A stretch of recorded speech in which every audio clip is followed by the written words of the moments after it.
Are you a little closer to the people who think that doctors don't spend enough time listening to you when you go in and meet with them? Or are you a little closer to the people who think they spend plenty of time when you go to the doctor? Would you like to know what this is about? Come join me as I share with you this great information. Hi, I'm Jerry Oginski. I'm a New York medical malpractice and personal injury trial lawyer practicing law in the state of New York. One of the questions I ask jurors during jury selection in a medical malpractice case is, are you a little closer to the people who think that doctors do a good job of listening to you?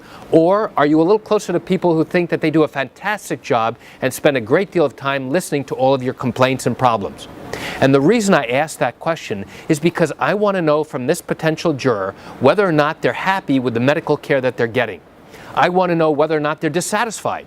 And there's a key reason why I want to do that in a medical malpractice case. You see, jury selection is an opportunity for me to try and learn things from these potential jurors. I want to know what's in their background. I want to know what's in their history.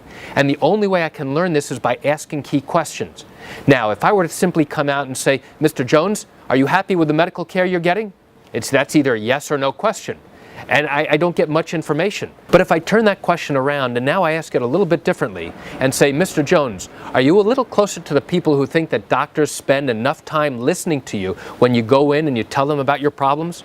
Or are you a little closer to the people who think that doctors spend a great deal of time with you and spend plenty of time? Because now I'll know exactly which side of the fence they fall on, or at least which side they're closer to. And now I can ask follow-up questions about their ongoing medical care. And again, the whole point is I don't want to ask them just yes or no questions. I want to give them the opportunity to explain because I want to learn stuff from them. I want to know if they have any biases or hard and fast opinions about doctors or about medical care here in New York. And if they do, now again, I want to explore that further.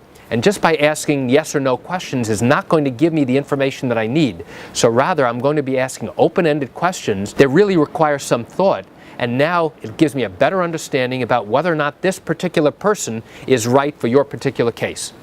So why do I share this quick information with you? I share it with you just to give you an idea of an understanding of what goes on during the jury selection process in the state of New York. You know, in all likelihood, you have questions or concerns about your own particular matter. Well, if your matter happened in the state of New York and you do have legal questions, what I encourage you to do is pick up the phone and call me. I can answer your legal questions. This is something I do every single day, and I'd love to talk with you. You can reach me at 516-487-8207 or by email at Jerry, G-E-R-R-Y, at oginski-law.com. That's it for today's quick video. I'm Jerry Oginski. Have a wonderful day.